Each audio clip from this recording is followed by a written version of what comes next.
तर आज मी तुम्हाला दाखवणार आहे धुळ्यातले सर्व गरबे एकाच व्हिडिओमध्ये। अभी मजा आएगा ना भिड़ो।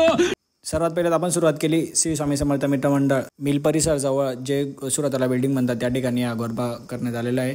बेस्ट आहे, तिथली मूर्ती वगैरे पण बेस्ट डेकोरेशन आहे। नेक्स्टली आपण गेलो जे ते साने गुरुजी मित्रमंडळ इथे, पण आपण गेलो तर काय पाहत होती तिथे पूर्ण शांती, अजूनपर्यंत काय सुरुवात झालेली नव्हती। म्हटलं चला देवीचे 1-2 शॉट घेऊन घेतले।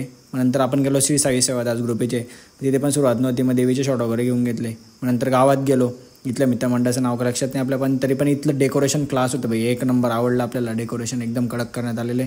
देवपूरमध्ये आत गरबा तुम्ही जाऊन नक्की एकदा पाहू शकता, त्या ठिकाणी डेकोरेशन वगैरे प्रॉपर आहे। मग नंतर आपण पोहोचलो तिथेच देवपूरमध्ये एक पुढे BJP थ्रू जो एक गरबा जो ठेवण्यात आला भारतीय जनता पार्टीतर्फे, तर मग तिथे तर सगळ्यात पहिले तर जे ते तिकीट होते, पासेस होते, पण मग आपण थोडीशी VIP लाईन लावली, थोडं VIP एंट्री भेटली आपल्याला मध्ये।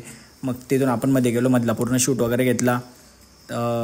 तिथे पण बेस्ट वाटलं मला, पूर्ण प्रोफेशनल नियोजन वगैरे करण्यात आलेलं आहे। तर मला आता तुम्ही कमेंटमध्ये सांगा की तुम्हाला कुठला गरबा सर्वात जास्त आवडला। या सर्वांचं लोकेशन जे ते मी डिस्क्रिप्शनमध्ये देऊन देईल, जर तुम्हाला जायचं असेल तर तुम्ही नक्की तिथे जाऊ शकता। तर व्लॉग आवडला तर नक्की लाईक करा। चला भेटू नेक्स्ट व्लॉगमध्ये।